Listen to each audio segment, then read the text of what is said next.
My guest this week is content marketing expert, top 100 marketing podcaster, and by his own admissions, a content creation machine, Mr. Ash Borland. And we're talking about content. What is content? What platform should I be using? And should I be using different content for different platforms?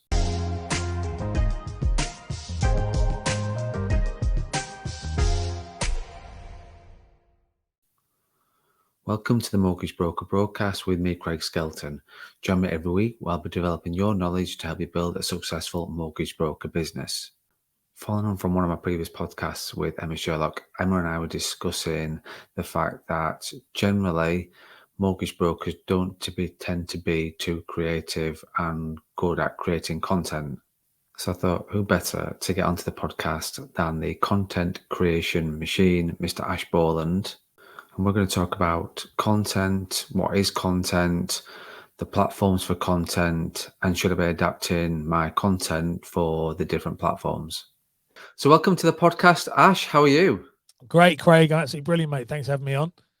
No, I appreciate you being on the podcast, Ash. I appreciate you taking the time out of your busy schedule with your content making and the rest of it, and your top 100 podcast and all the rest of it that I've sort of already done the intro about. So yeah, no, I really appreciate your time, and I think you'll give great value to the brokers who are thinking about becoming brokers, or people thinking about go self-employed as brokers. I think what you offer and what you do, and sort of hearing about that today, will be a big benefit for the brokers that are listening in. So yeah, much appreciated it. So that's brilliant. Cool. First of all, I'm really looking forward to it because you've had some epic guests on here. You know, you're like, they're all like people that I know as well. So it's great to finally I've nailed you down and said, get me on the show.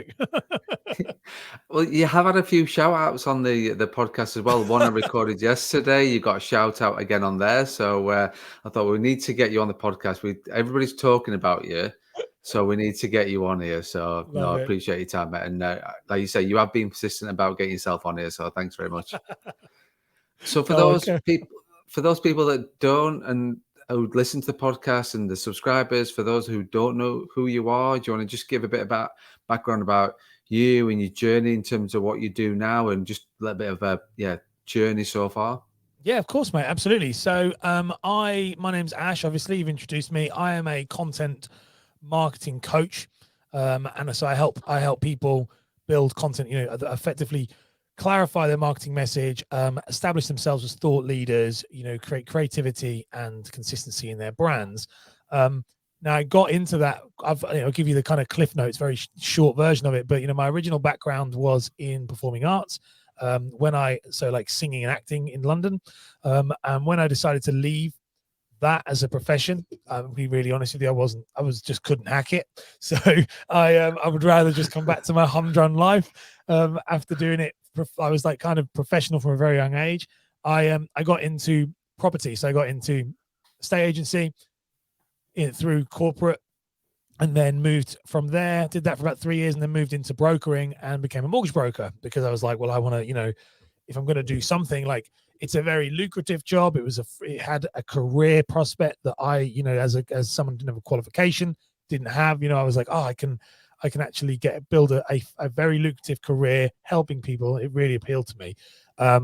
So I got into brokering, and from doing that, kind of very long story short, I started making videos on how to, how to buy a house. It wasn't actually even how to get a mortgage; it was how to buy a house, because of compliance, which I said before. But I got into talking about how to buy a house, and I was one of the very first brokers to do this. There was a handful of us at the time. It was me, Gary Das, and a guy called Alex Kerr. Now, all three of us have gone on to do other things, but we were the very first guys really to make video content. This is quite a while back now, and I enjoyed it. I used to make videos every single day, and then slowly, as time progressed through, it turned out I was quite good at it, and it got me lots of business, and it generated tons of business, actually. But it also, what I didn't expect for it to do was it generated more interest from brokers than it did actually from the clients. The clients were interested, but the brokers was where the relationships were being built. And fast forward to now, 18 months ago, I set up my actual consulting kind of coaching business, and now I'm not a broker at all. I help people build their own content marketing strategies like I did for my mortgage business. It started off by helping only mortgage advisors because that was my niche and that's what I knew. And now I've worked with professional rugby players. I've worked with, I work with people all over, like the high level athletes. I'm working with a Paralympian. So like crazy how making a video as a mortgage advisor like 4 years ago, brought me to where I am now. And I say in the podcast and all that other crazy stuff, which isn't really relevant, but like, that's kind of me in a nutshell. Is I'm a performer turned broker turned marketing consultant. What a journey! Like Yeah. honestly, mate, when you like look back at it in terms of you deciding however long, like you talk about that, you was a pioneer with videos. I talk a lot about videos now. People in my business and my brand as well. We talk a lot about creating videos and trying to get the brokers to become brave and get in front of the camera and talk about things you talk about every single day is quite difficult, but you saw that as a massive opportunity several years ago. So that's testament to you in terms of sort of seeing that. And that's because I think because you were at the forefront, then it's just helped you develop and create your niche. And like you said, Gary's gone different way, as has Alex. So you've all three of you have gone sort of your own sort of unique way. But if you look at what you're doing in terms of this, like the content that you give in, and like you say, from a compliance point of view as well, the stuff that you've been doing and the people that you work with, and clearly, yes, this is a podcast, but we do release this on YouTube as well. And the sort of the expression on your face, the smile on your face, just the way that you're reacting when you're talking about your journey and what you've sort of achieved, you clearly enjoy doing what you do, Ash. I love it. Oh my gosh, I love it. I'm like, I get to play. Like, also, by the way, we had that client. I've got the best client. I've got you, mate. I was like, I haven't said anything about you. I was like, I've got rugby players. I've also got Craig. Craig's a legend. Yeah, I love it. Every day is I remember I wake up and I literally do like I'm like pinch myself. Like, am I really like is this my life? Like, am I doing this as a job? Like, am I because I literally love what I do. I loved being a broker. I loved helping people as a broker. That was the thing. I loved helping people, but I'm dyslexic, so the idea of compliance was fine. Compliance was fine, but the packaging of cases, making sure that they were all connected, like I just couldn't see the fine detail. So to me, I get to still see the broker with what I do now. It's really exciting. I get to still see the mortgage broker world from a distance, but by helping that world in my way. And I don't think I'll ever leave that industry. It's always got a little bit of like a soft spot in my heart. Like and it's lovely to see like what we're seeing now, like me and you doing this and the stuff we see online, like with videos and you saying like people wanting to do it. Like I remember sitting in a boardroom I worked in a kind of in a company that was like semi self-employed, and they all laughed at me when I was doing video, So like I was like one of the very first kind of people to do it. And I kept saying to people like, this will be the future. I promise you. And I didn't believe that. I did believe it, but there were moments where I didn't. And so now like, what's gone on and the way the world has changed and how we are all in video, like it's exciting for me to see. So I think that's why I get excited, especially about your industry, because it's untapped soil. You know this with me and you, and we talk about your YouTube channel. I'm like, there's stuff here we can really do because we're early adopters to this phase. So anyone who's listening to this, or you're a broker, like we're still very early doors. There's still like, we're still probably 10 years away from establishing key players. And so we definitely, if you're listening and thinking this is it's too late now, it's absolutely not. Like, it's absolutely not. No, definitely not. And I do encourage, as you do, and I encourage brokers in my business to then just get out there and just do it. And I think do you think your performing arts background helped with your video stuff? Because I'm sure brokers are going to be sat here thinking, oh yeah, that sounds all really good, Ash, but you've got background of performing arts, you're naturally in front of the camera and things like that. Do you think that helped? Yeah. Yeah, it did. It did. And I'm glad it did, because otherwise it was a wasted scholarship. But yeah, it was a very expensive wasted scholarship.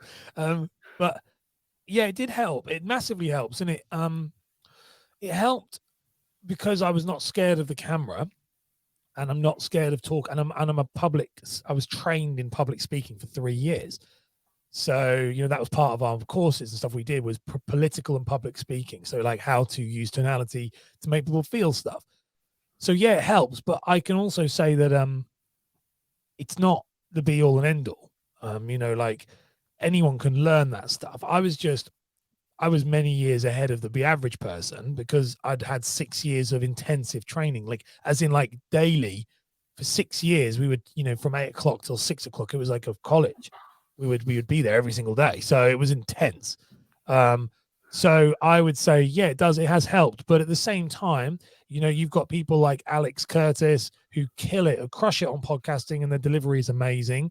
Someone like yourself, your delivery, when we're doing your videos, your delivery, very, very good. And you've not all had professional training. No, No, not exactly. at all. Not whatsoever. I think but the delivery is very important, but the delivery comes with practice. That is the only way you get good at it. And not by practice. And this is something I'll say this.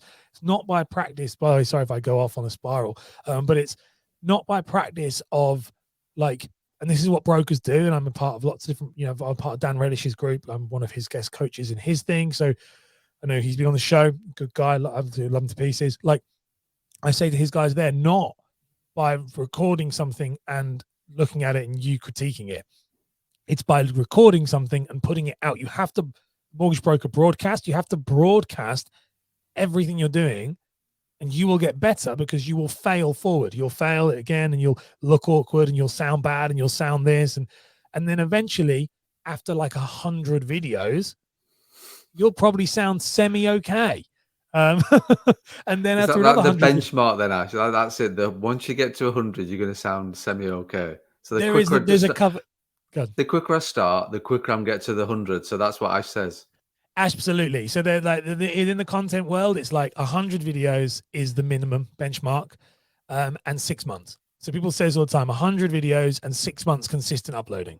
And when I talk about consistent uploading, I mean like we commit, like if you commit to one video a week on YouTube, for example, 6 months to gain traction, not gain world success, but gain an upward curve of like, this is where we're going.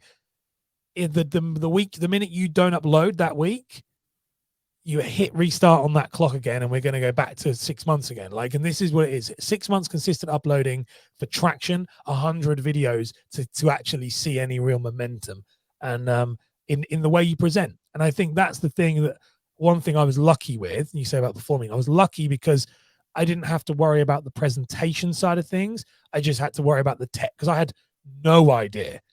Like no idea. It's funny if you actually are watching this on YouTube. Like my studio is like a spaceship. I couldn't even turn on a computer. Like I didn't have a clue. So that was my thing. Was tech. I had no idea. But if you're somebody who don't know about tech and don't know about performing, then it's a bit longer. But it's worth it. It's definitely worth it. I think it's a really good point that you pick up on that, because if people are watching this and seeing your videos and on YouTube and the podcast, your own podcast show, and the guests you get on, and you look at, I'm sat here now looking at your setup, and I look at with your setup, it just looks unbelievable. The branding, the lighting, everything about it. But you've worked hard for that. But if you go back however many, and you look at when you first started out, you were just doing it on an iPhone. I think that people will sort of will understand that and think, actually, when you first started out, like, it's okay, Ash, you've got all the gear, you've got everything going on in your recording studio as it looks. But I think what people, and I've just got an iPhone, like I'm thinking I've only got an iPhone, or I've got nothing like that. You started out on an iPhone, didn't you? Yeah, I had an iPhone. I had an iPhone 6S. It was well, the ones that used to bend because you put them in your pocket and they'd bend a bit. So they were like slightly would curve around the shape of your leg as you had it longer. And the AUX cable, the AUX cable, like it didn't work. I'd obviously like broken it over the years or whatever. It was very old. Would be lucky if it would record one video. And then I had to recharge it. And I had that, and my very first videos, like I uploaded them, like I filmed them by propping it up against a coffee mug, like I didn't have any.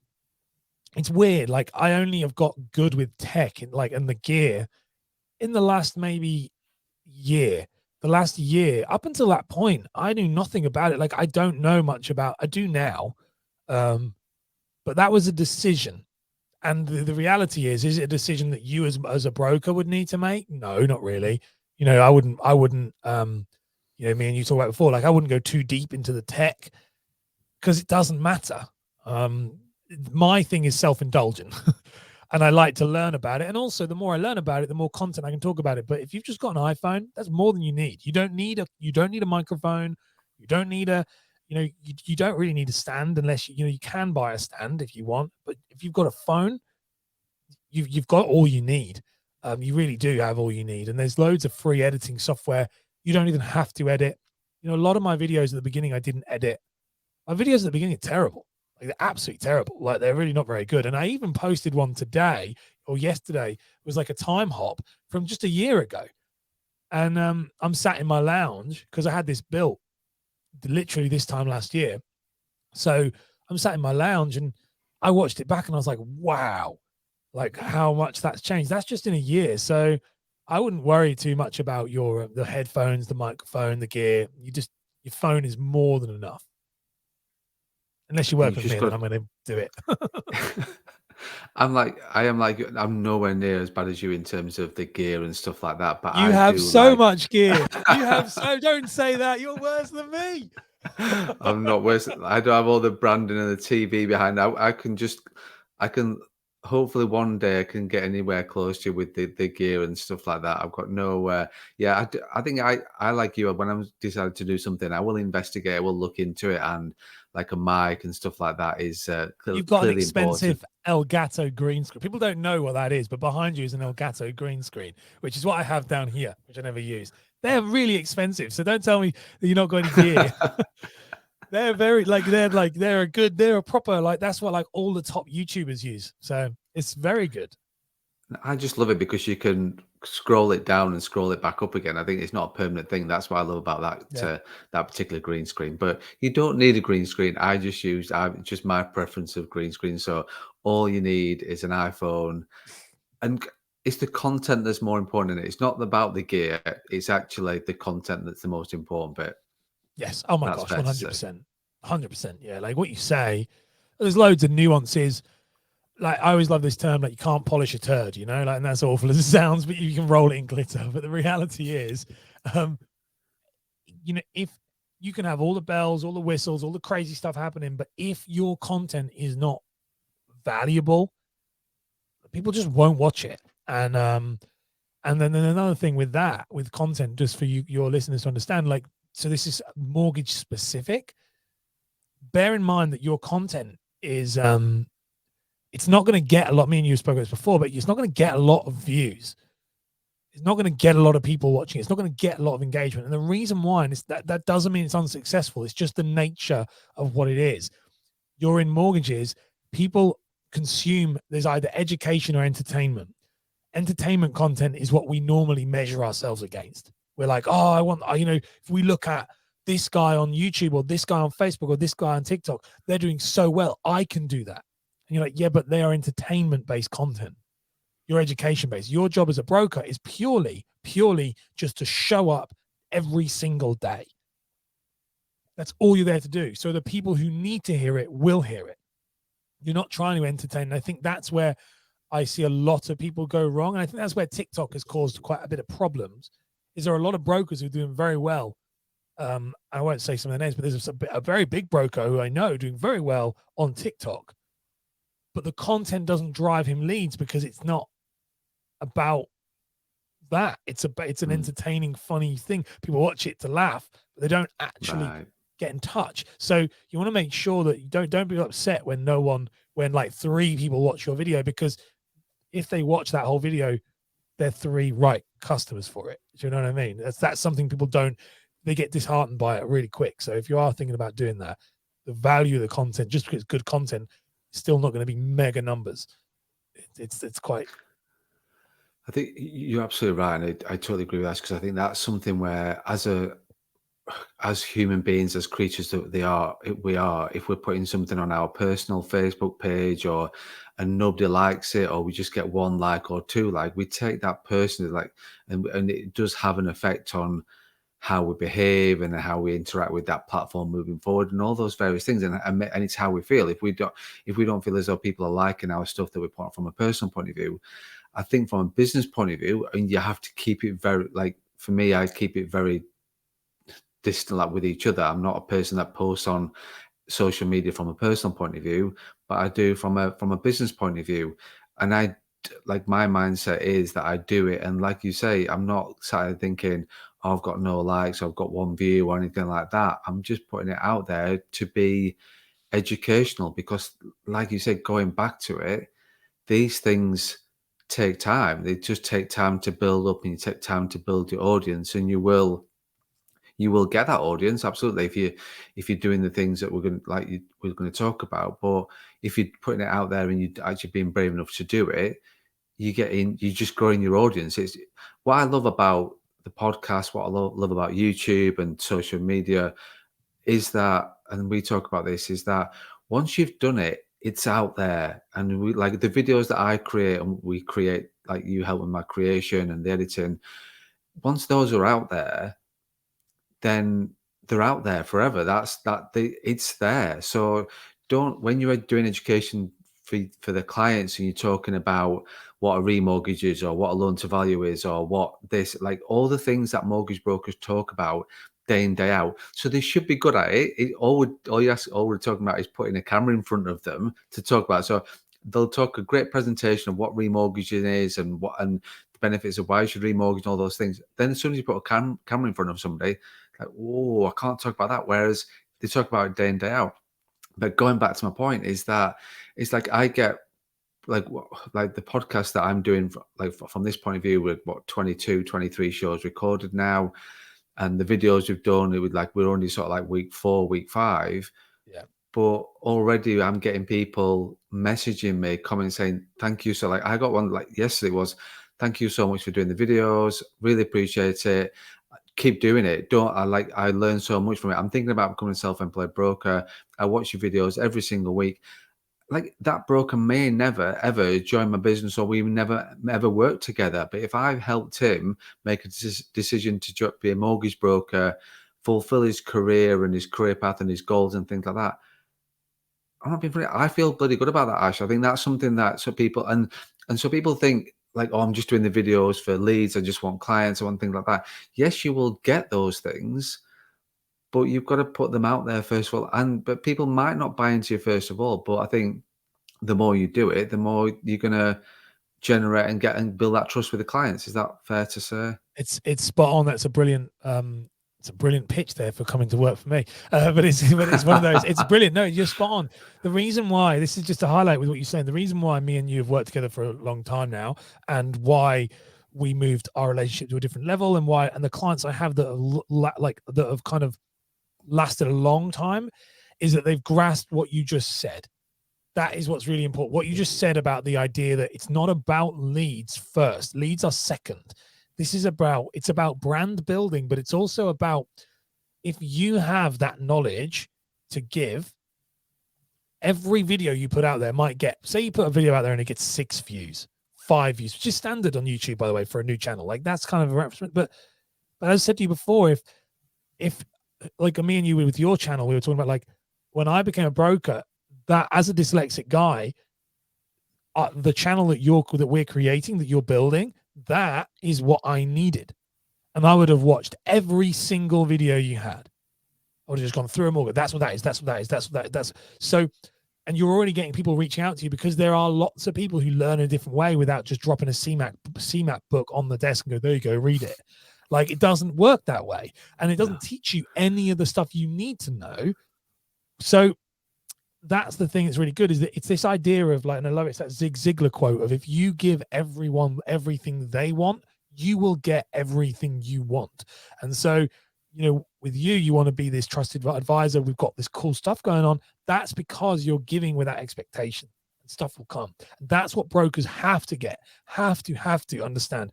Brokers, all of you guys, not all of you, but a lot of you have got this feast and famine approach of like buy leads. If it doesn't, like, I have got guys that come on the call, they'll go on like a discovery call with me to work with me, and they're like, oh, well, can you guarantee? I'm like, no, I can't. You need to go and buy. No one can. Go and buy some leads if that's your case. But you'll come back to me in 2 years' time when all my clients are still doing it.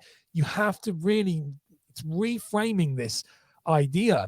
I was editing your thing about buying leads. That's why I was thinking of that same thing. It's just not like that's the problem. And it seems to be, it's in every industry, but it's very rife in the mortgage broker industry, of this idea of very short-term thinking. Absolutely fine. But if you are one of the brokers who has the capacity to be long-term thinking, like I am, like I was, like you are, then you can flip the game on its head completely. Because while everyone's fighting over the scraps of the Facebook video or whatever it may be, and or like the events or whatever it may be, you are playing the long game of YouTube, authority building, long form assets. And so that what happens is 5 years later, it feels like, and we've seen this happen. Alex Kerr is a very good friend of mine. Alex Kerr appeared out of nowhere on YouTube. He didn't appear out of nowhere. He focused on the right things while everyone else was focusing on the little short-term stuff. So I think that is one mistake I see brokers make all the time. If one person listens to this and goes, that's the type of thing I think I could play long-term, then do it, because you'll win. Cool. And that, like you say, that gives the brokers that are listening actual reassurance that it is worth doing it, because I think like they don't have I think one thing that you have to be as a mortgage broker is be persistent. You have to have the persistency, whether that's doing the content, whether that's doing your branding, whether that's servicing your clients, whether that's sort of trying to find that best deal for that client who's been turned down by 10 other lenders.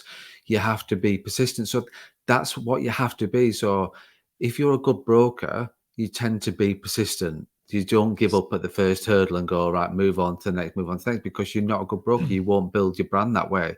It's just the same thing with the content and the branding and the marketing that you do in the digital marketing, because that's all you're doing. You've got to be persistent with us. You're not going to win at the first hurdle. You're not going to sort of get 10 leads from the first sort of Facebook or whatever you do, like post or whatever you're doing. You're not going to get it from day one. You've got to play the long game, and you're absolutely right. And I 110% agree with you. And that's something that I do talk about with brokers that I speak to, that if they're choosing to do this and this career, this life-changing career, so brokers who've never been brokers before, never done mortgage before, it's life-changing career. You've got to be looking at this long term. It's not a short-term career. It's not a short-term, because you're building your clients, you're building your brand, you're building your content all that time. But you will build it. You're continually building. Like you talk about you're building this career on. You tell the story far better than I do on terms of the rocks and things like that. That's like what you're building it on. Yeah. Would you want me to explain that? Is that what you're saying? Go on, okay. Yeah. I teed you well there, mate, because I didn't want to steal your thunder with that. Right. Yeah, no. So I believe in this idea of you should build you talk about the foundation. The wise man builds his house upon the rocks. Yeah. So when I was a kid, anyone who here is around, I'm 30. So anyone who's got like around 30 to kind of 40, I don't think they do it anymore because they removed a lot of that songs from school. But there used to be a hymn that we used to sing at school called "The Wise Man Builds His House Upon the Rocks," and it says, "The wise man builds his house upon the rocks, and the foolish man builds his house upon the sand." This is when the rains come down and the floods come up. The house on the rocks stood firm, but the house on the sand went flat. Which actually went splat. It's like this song. But the reason why I say that, and it's really everything. My brain's very weird, and I just relate things to different things from my childhood and stuff. I believe you should build your house upon the rocks. And the reason why I say that is building your brand where it is solid and will stand the test of time and has what we call, if you guys are in investments, if you are, like, it's, compounding interest. The problem with a lot of social media, so social media specific, is it is building your house upon the sand, because what you're doing is you have to consistently feed the beast. You have to every day. You're only as good. It's like, the old sale, you're only as good as the last sale you made. Everyone knows that. It's exactly the same when it comes to social media, is you're only as good as the last post you made. And the last post you made, once you've made that post, well done, you've got to do it again and again and again and again. And the problem with this is when you turn it off, when you stop, guess what? It stops. Whereas if you take a step back and you start to build your house upon the sand, the rocks, which is, in my opinion, search-based content. So that's podcasting, blogging, so website building, and which is what Alex Curtis does incredibly well. So Alex, so it's website, blogging, and podcasts and YouTube. You are building your house on a solid foundation of like solid rock. And what that means is it might take longer to build, but that content that you make might get 6 views now, but it's there forever. So you don't have to keep saying, what is a first-time buyer mortgage? What is, you don't have to keep doing that, because you can just say to someone, there you go. Or someone might search it and it appears. And what's really amazing about this is if you did this for 5 years, this is where what people don't get is the compounding effect. And this is with everything. Everything is a numbers game when it comes to content, when it comes to business. The way I see things, everything is a numbers game. If I can do one a week, that's 52 videos a year. If I can do 52 videos a year, you're looking at 104 in 2 years. That means that if I have 104 YouTube videos on that, but I could also put them on social as well, I'm now ahead of my competitor who, say, for example, it's me. It's like Craig, you're doing YouTube. I'm not. If I'm not doing YouTube, I've uploaded a video a week to Facebook. Actually, if we looked at our equity, our brand equity in regards to Google and search and business, I'm literally at 0, because no one knows the 104 videos I've made, because unless I get time hop, if I'm lucky enough on Facebook to get time hop. Whereas the other person has got a library of every single thing they've said. This is how we look at people. Like, the joke of this in your industry, in like this world, is the biggest financial kind of authority is Martin Lewis. And whether you love him, hate him, think he's an idiot, think whatever it is, and that's cool. The reason the guy is so well known at the beginning was he blogged. The Money Saving Expert was a blog. And he documented all of his things on a blog. What does that mean, though? That means that when someone comes to look for him, his digital authority is huge. And all of these advisors go, he doesn't know what he's talking about. No, he might not know what he's talking about in your opinion. But you didn't document in a place that was always discoverable on a solid foundation what you know. So when we look at Martin Lewis, he's got a blog that's got 5,000 pages. That guy comes across as an expert. And that's what we're missing. That's what all of us seem to miss the point. This is why seeing YouTube, for me, for YouTube as a video guy, I just see YouTube as a catalog. Think of it as your body of work. I have one client now who uses Instagram. It's not very good for this, but we're moving to YouTube now. But he uses Instagram. When someone asks, why should I use you over someone else? He goes, can you just go and check out my Instagram? Right. Or why should I pay you a fee? The guy down the road doesn't charge. And then he's like, go and check out my Instagram and tell me what you think. And then they always come back and go, yeah, I see why. Because he uploads a video every single day. And if you go onto his Instagram, scroll. Like, he uses it as a body of work. Now, it's not the best. We're trying to get him to do it to YouTube because it's discoverable as well. But that's what you're thinking about. It's no different. You summed it up and I loved it. It's no different than you building your back book of clients. It's exactly the same. If you get asked a question, why, and think about this as this is what I say to clients about the foundation. Then if you know it, someone messages you and says, I'm a first-time buyer, I don't know what to do. Someone like someone emails you, or you see a client, say you do a face-to-face appointment or an over-the-phone appointment. How cool would it be that you can then go, from your situation, we've spoken about it, here are 3 videos that I've made that I think would really help you. Here are the links. So, here are the links. That would be amazing. That. Yeah.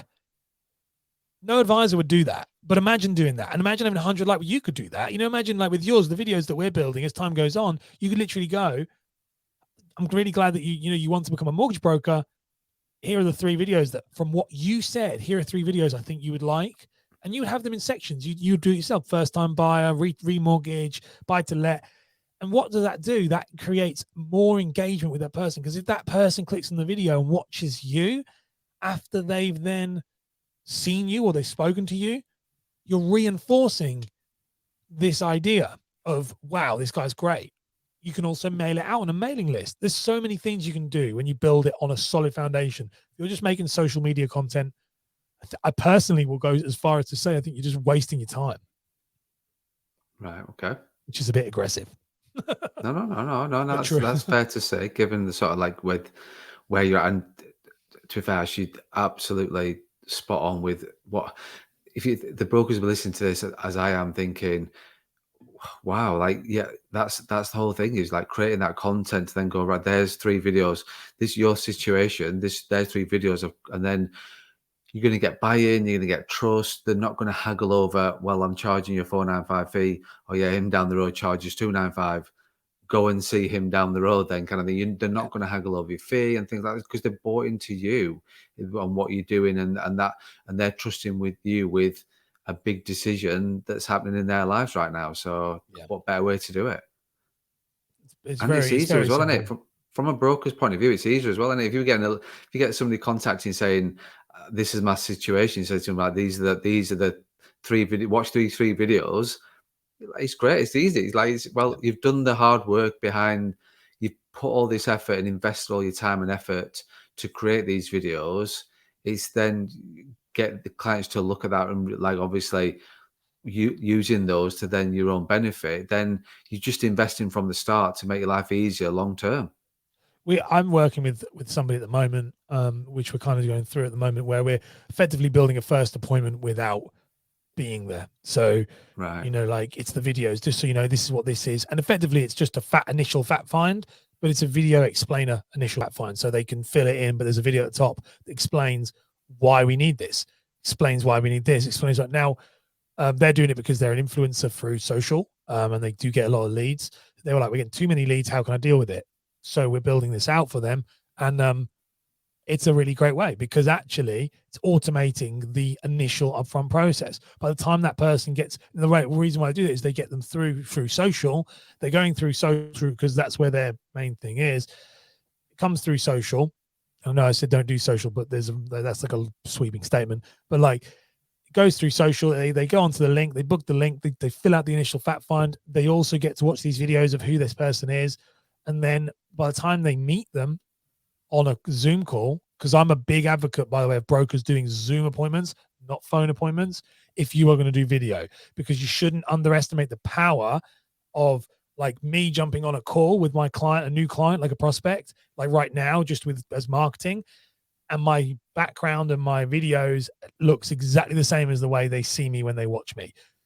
I had a podcast on a podcast I interviewed yesterday, and he was like, "Mate, this is so surreal watching you now when we're chatting because I watch your videos, and and so that is very powerful. So if you use videos, then all of a sudden you're on Zoom and you look the same as the person they watch, Yeah. you're in an automatic authority place. So as a broker, if you're going to do, I'm a big believer of Zoom over everything. I don't remember the last time I took a phone call like Zoom, like ever. Like I haven't done it since the beginning of COVID. I don't take phone calls. Like Zoom all the way because you have a better connection. You can record the appointment if you want to Hmm. because it allows you to look back. You go, oh, what did they say? They said that, and it has such a big visual authority to you that is awesome. The beauty of it also, by the way, is if you say something really good in it, if you recorded it, you say something really good, you can crop out your bit so you can only see you and you're explaining it. You can even make content from it. It's crazy. And that's the thing is I get that and I understand that thinking, and that's the thing you should be able to do. Like, right, that's great. I recorded that. Let's clip that out. And this. If this is your scenario, this is the answer to the question, kind of thing. So Yeah. it is. And I think with brokers being brokers, they'll be sat here thinking, this sounds all great, Ash. I'm really liking this, but creating video, doing podcasting, and I get this question, so I know this is something that comes up Yeah, time and they time do. again.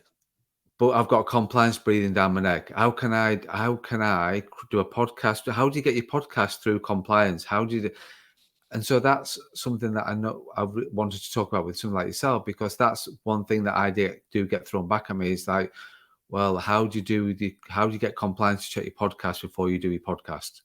Yeah. Or how do you get compliance to do your video before you do your video? So do you want to just like explain a little bit about that from a Yeah. compliance point of view, Ash? Because you can wear a compliance hat. I've seen it, and Yeah. I know it's there. Well, it's because I think you used to know you know of my dad. My dad was head of compliance for Yeah. Hart, Just Mortgages, and then he went over to like be a training director. But once a compliance man, always a compliance man, for Connells. So he was a training director there. So when I first started making videos, my dad, so anyone who doesn't know, is a guy called Mike Borland, but he was like, he put me effectively, like I was, I didn't live with him or anything like that, but he came and he was like, look, you need to, if you're going to do this, he didn't think it was a good idea. He was like, I don't think that's a good idea what you're doing. He said, I think you're going to get shut down by compliance. He said, but if you're going to do this, you need to know exactly what you can and cannot say. And so I just got obsessed with it because if you want, he said, because once, and he was really good at this. He said this, obviously now he's retired. I can tell you that thing, but he was like, if you play within the rules, you can push the rules and bend the rules. But if you break the rules, they're going to come down on you like a ton of bricks. He was like, on any place. So I became obsessed with compliance and how you can make it work. The most important thing when it comes to compliance, first of all, is unless you give advice, this is the two things to understand all across the board. No matter what your network says, guys, like this is my thing. Like, obviously, first of all, ask for permission. Sorry, ask for forgiveness, not permission. That's first of all, because 9 times out of 10, they're not looking at your Facebook video. Don't worry. But to kind of play within the rules, don't do any call to actions. If you do a call to action, then you must, and a call to action being a call to action to your service. So a call to action being like subscribe to my channel, that's not a call to action. That's fine. But if it's a call to action of get in touch, the moment you say, can you come and get in touch with me if you need advice, that has to be signed off. That has to be signed off. Your decision whether you want to make it signed off or not, that's your decision. But from a compliance point of view, that does have to be signed off. So the trick with that is don't do call to actions. That's a real easy one. Don't do call to actions. It doesn't have to be worried. Then the other thing is advice. Don't give advice, give balanced arguments. So as long as something is balanced, then it's fine. So I say to people all the time with this, and I see this all the time, the pros and cons to using a mortgage advisor. That is a balanced video because I'm also giving you the cons. And I get brokers all the time. This is where brokers have to reassess that. They're like, why would I say that? I'm just slagging myself off. I'm like, no, you're not. You're not. Like, I have this, you're not. Like, if you do 3 pros and 3 cons, this is balanced. That's absolutely fine because you're no longer like, you're not saying brokers are great, brokers are great, brokers are great. Yeah, you're saying, exactly. this is the reason. Now, the beauty of this stuff is it's actually a like an influence principle where if you also show a full balanced, this is a little like trick for you guys. If you show a full balanced, rounded kind of concept, people will trust you so much more. Like I say to people all the time, what is a con of using a broker? You charge a fee. Say it. The moment you say it in the video, the con is if you go to the bank, they don't charge you a fee, but I will charge you a fee. Straight away, they get to the end of that video and contact you. They've already been told you charge a fee. So there's no, well, you watch the video and it's a con. No one will question it. They'll just be like, okay. So that's a really important thing is pros and cons and balanced information. And then the kind of final thing with it. So you've done the kind of no call to action and then balance information. The other thing though with compliance is unless you are talking about specific mortgage stuff, which 9 times out of 10 is not something that anyone is going to be interested in, it doesn't matter. And so what I mean by that is talk about the buying process, talk about and slotting the mortgage into that is part of it. But 5 ways to find the house you want makes you, and I've watched some stuff about this, if you talk about stuff around the buying process, you can put call to actions on that, by the way. You can talk about whatever you want with that. You can say, come on, book an appointment with me. I used to call it a ready to move appointment. Come on, book a call if you want a ready to move appointment. Not a mortgage appointment, a ready to move appointment. What does you get in the ready to move appointment? Well, a ready to move appointment is understanding what you want to do and how you want to buy a house. But one of the questions would be, do you need a mortgage? As in on the booking form. Yes, I do. Okay, so I know you need a mortgage, so you're a potential prospect. So you can work around it as long as you don't give advice and you use the word mortgage. And the language you use, by the way, is very, very, very important. You must is one, you shouldn't say must. You have to. we recommend. You can't even say that. It's literally things like there are potential options. You have to think about it. And the best way I say to people is just get used to saying those patterns. Now I really struggle because now I'm not in a regulated environment anymore. And I'll watch a video and be like today I just did a video and it's like the best podcasting platform. And I was like, but it's not the best. There's like 5 different other options. But I can say that now, but I'm still in my head like, because I've got so obsessed with it, I can't really say. Well, because at the end I was like, at the end of the video I go, there are other options available. You can, and I'm like, I don't have to say that. But I think also if you follow the compliance side of things on your gut, you'll have a good video because they are compliant. Compliance is there to help you. As my dad used to say, he said, it is there to help you. It's there to guide you. It's there to stop you from being caught out. If you follow compliance as a guideline for a framework, it will actually make your videos really good because they have to be explained well. They have to be said in the right way. But 9 times out of 10, by the way, none of your networks require you to get them submitted, like require them to be signed off. I can tell you that right now. But it was something I can tell you that straight away.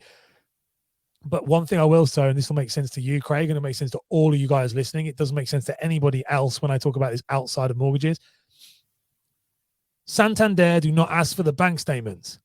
But if you send them the bank statements, they're going to look through the bank statements. It's exactly the same thing with your videos. This is exactly the same thing. And in Santander, and we all have it. I remember Colin Hammond was my BDM. I don't know if anyone remembers Colin Hammond. He was my one down south. And he'd come in and he'd be like, why did you send the bank statements? And it's exactly the same thing. If you don't have to send them the video, like, so unless you don't send them, just don't send them. Like, if it's not, if it doesn't fall into a call to action, it isn't advice, it's that, don't send them the video. It's as simple as that. But the moment I had clients I've had people, not even clients then, it was friends who would be sending a video, 4 things you need to know when buying a house. I was like, what? And then the compliance come back and go, it's not compliant. I'm like, it's not relevant. It's not even needed to be compliant. But the thing is, these people are going to look for faults because that's their job. So don't send them. It's the bank statement thing. That's the biggest one. Don't send them unless it falls into those categories. That's my long-winded answer. No, I have no problem going off on a tangent, because I go off on a tangent all the time, but that was totally relevant. And I think is trying to put the mindset out. And I think the one little bit in there that was actually the golden nugget of doing it is that you sort of said that you'll get habits of saying things in certain ways. So like when I do my videos, it's the pros and cons. It's like these are the benefits and these are the issues. These are the benefits, these are the issues. It's just very natural. Like, and you will get into that way and the habit form of talking. It's the old sort of saying of 7 to 21, do something 7 to 21 times, you will form a habit. You will form a habit. Oh, you've just done that video. Like, you just done the video I've just been editing up, which is the one about the buying leads. Like, you're a brilliant. I think I would say actually watch your videos as a great example of how you do it, because you are actually probably one of the best people. All your videos are balanced. So like the buying leads one was really interesting. When I was editing it, because you give all the pros to buying leads, but you yourself don't think you should buy leads, but you give all the pros at the beginning. Like, and there's like a lot of them. It's like, do this, you could do this, you could. And I was like, wow, like there's a lot of reasons. And then you come in afterwards and say, but I myself don't think that I would do this because of this reason and this reason. And that's a very balanced stuff, because you haven't gone in and gone, I think this is really, really good. Like, I think this is really, really bad. And then at the end gone, but there are some pros to it. So your videos are a brilliant example. Like, for people who are listening to this, if you want to know a way to do a compliant video, look at Craig's YouTube channel, or look at his LinkedIn and stuff, because all your videos are very compliant. And do you know that all that is just, what I'm like? I'm very process driven. I have to have a process. All I do is have an agenda, follow the agenda, and then obviously it's then becomes habit forming to then you get natural with it. But it's the same case of doing a first appointment. When I did a first appointment, I had an agenda to follow. It was like, do this, now do this, now do this, now do that. It's just the same thing with the video. So it's not this is the thing with like the advisors, and I am so pro. I understand why people don't do videos because of the time, they come comfortable out of the comfort zone and that sort of thing. But I go back to them and say, at some point over the past few years, you didn't know how to do a mortgage appointment. You didn't know how to do it. You had to find your own process, your own style, your own way of doing it. But you had to do it because that was your job, and you had to, like, it's something you had to do. It's the same, and that, but like now, you're in your comfort zone with first appointment. It will follow the same script, the same structure. You don't need a fact find to follow that. You'll literally get all the questions and say all the things because you've formed the habit of doing it. It's the same thing with videos. Once you've started doing it, and the more you do it, you won't need that agenda anymore because it will just come off the cuff, and you'll just record it, and you'll record it very well and go, do you know what? There's no editing in that one now. There's no editing in that one. And like I say, and you're creating content that's compliant because you're in your head, you know that there's no call to action. We're not talking about 95% deals with Santander or whatever the case may be, which is what everybody else is talking about, which customers don't care about at all whatsoever. No, They don't care who's got the best 95% deal or who's doing this or who's doing that right now. They want to know answers to their questions of, well, what is an SVR? What is the process about remortgaging? That sort of thing you're talking about is great. Of walking through a first appointment, like, that's great. The clients know what to expect. They go into an appointment with a mortgage advisor into the unknown, and mortgage brokers, being mortgage brokers, love to baffle people with science and jargon and all the rest of it. No, we need to. That's gone. Like, let's reverse that whole thing, and clients need to be informed and know what they're going to go into. And that's what customers want to know, because if they go into it knowing what to expect, they'll get more out of it. You'll get more out of it as a broker, and it will be a lot easier appointment and a quicker appointment and an easy discussion because everybody's prepared for what's going to happen. Absolutely. I would actually say, to you saying about the appointments, I'd actually say if you're a broker and you're not wanting to do video, I remember David Sharpson's a good friend of mine, and I asked him why does he make videos, and he said, because I don't need to pay for my kids. He said, it's my job. He was like, it's my job. I have to make videos. He was like, because if I don't make videos, I'm not lead genning. That's it. It's as simple as that. Now, one thing I would say, so I would say that if you're a broker, you should be making videos. I don't think it's a matter of if I should or shouldn't. I think you should, because we are moving more and more and more to a video world where in 10 years' time, every company will have video. It's not a matter of if, it is a matter of when. And so, if I felt that way 5 years ago when I was sat in that boardroom, and I knew it was, and people didn't believe me then, it's moved quicker and quicker and quicker. And 10 years' time, it will be. 10 years' time, we'll have chief content officers in these massive companies who their entire job is to make sure that the content strategy is right. We are there.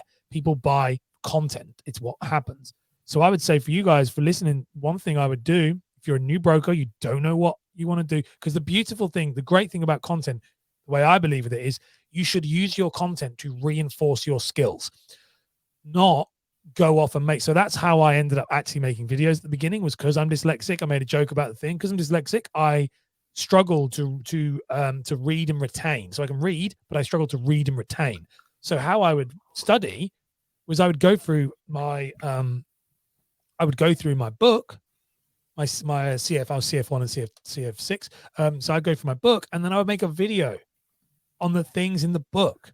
So I'd read the book, make the video on the book, edit the book. We could edit the video because now I'm listening again and again and again and again, and then I would post it.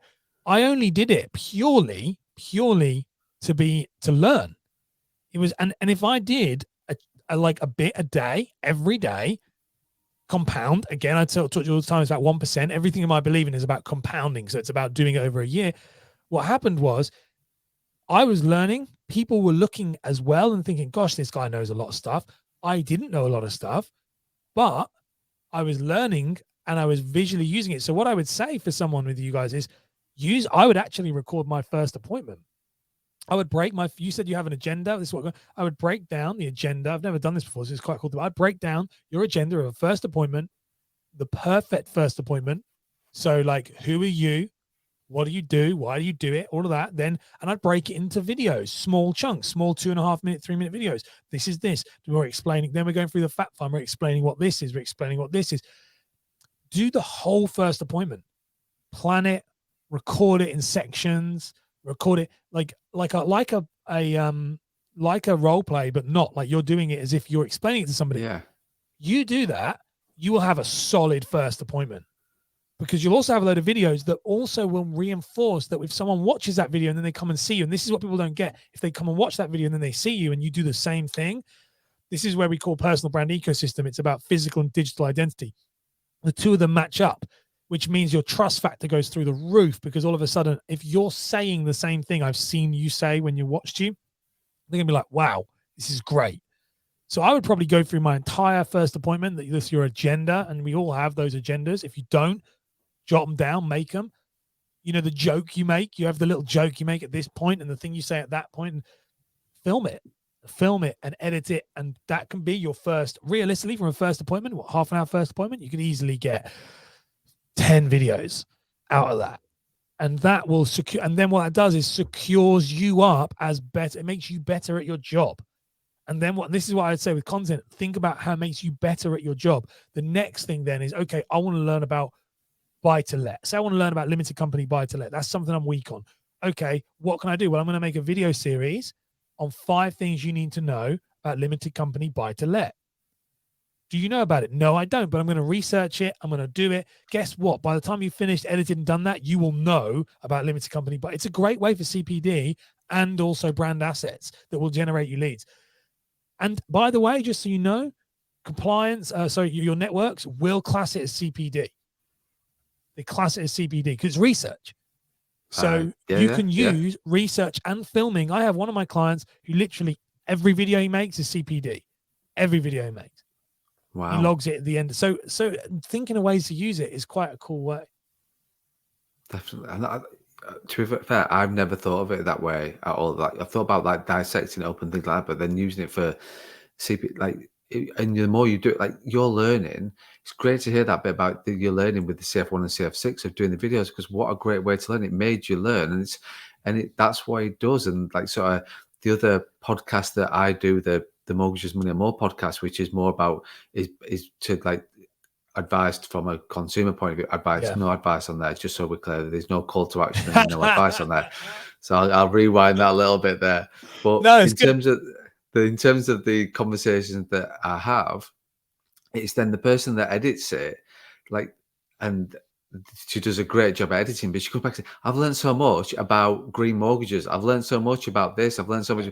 And it's just because she's editing and listened to it, but that's the same for everybody else. It's sort of, it will sink in more if you're doing that, the repetitiveness and listen to that thing time and perfecting it and the rest of it. And that's the same with the first appointment. You will perfect your first appointment by going through that process. You do first appointment. Like for me, it would be my first things would be first appointment, protection appointment. Yeah.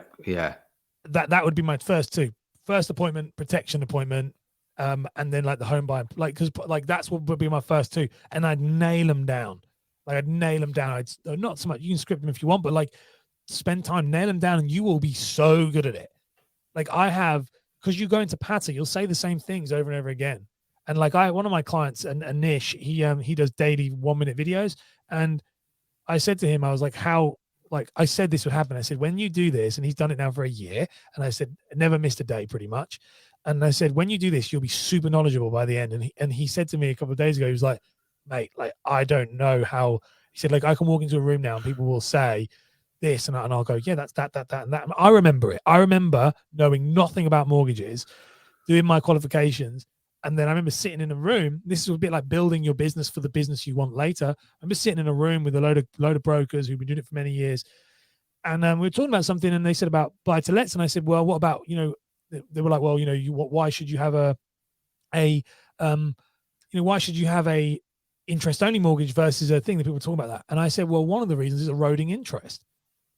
And they were like, what are you on about? And I was like, well, eroding interest. I was like, what happens is as inflation increases, £100,000 now in 20 years is very different, is not the same equivalent to £100,000 in 20 years. So technically, if you get that mortgage, it might be around 20 grand in 20 years, 25 grand. So actually, by eroding interest, you could potentially be paying off your mortgage, even though you're not paying off your mortgage, because interest is eroding the value of that money. And they were like, And these are like brokers who've been doing it for many years. They were looked at me and they're like, "What?" I was like, "Yeah, I just did a video on it. Did you not see that?" And they were like, "No." And I was like, "Oh, okay." And that's when I started to me, to be very honest with you, why I do this job now. That's when I realized how powerful making content was. That I was like, if I do something and you do it for a year and a half to 2 years every day, you change your life. You can become super smart at it. So if you want to be the best broker like that, most of your brokers probably don't even know what I'm talking about with this. Like, and it's literally like, and it was Craig's like, no, no, you will. So that's what an example though. That's when I realized just how powerful it can be, because you're the one broker that knows that. And if you're a buy-to-let investor, by the way, and someone walks in and I used to get quite a lot of buy-to-let business. I hate buy-to-let business, but like I'd get the business because if you've got someone and you say, well, this is one option, they'd be like, oh, I've never heard anyone tell me that before. And I was like, oh, well, that's and I got that because I listened to a podcast about the buy-to-lets and they were talking about it. And the guy was saying, and I was like, wow, this is awesome. I'll make a video on it, and did my research and did my video. And there you go. So you will become super smart. One of the best brokers you could be if you do that. Ash, do you know what? I've taken up loads of your time. We've got loads today. of time. I do. I know I've taken a lot of time, but I really want to end on that amazing point and tip there right at the end of it, because that sort of wrapped everything together of everything we've talked about, and what you've sort of shared some really sort of great tips in terms of, and your thoughts and your journey of what you've experienced. I think, like they say, I've taken up absolute loads of your time today, but I've thoroughly enjoyed this podcast. I've learned a lot. I've actually thought a lot of things as well in terms of, from a broker's point of view, what brokers can be doing and trying to get them out of the comfort zone and various other things as well. So, Ash, is there anything that we've not talked about that you wanted to talk about? No, not at all, mate. Literally, like, that's it. I mean, if people want to work, if they want to learn more about what I've done and stuff, then you can go to my website, which is ashborland.com, which has the link to my podcast you mentioned at the beginning, and also my like coaching consulting link to book a call. But other than that, no, mate, like I've really enjoyed it. It's been very broker specific, which is what I wanted, to be fair. I did want to be broker specific because, again, editing your videos has fired me up. I'm like, oh, I remember that.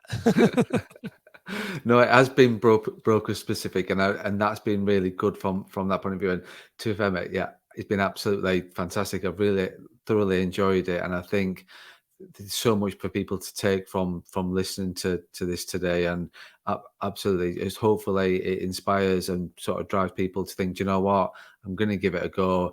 We will put in all the links to you and all the stuff you do when this comes out. There'll be the links into YouTube and your podcast and all the things as well. So if you don't know who Ash is already, shame on you, but then fine, we'll give you one excuse.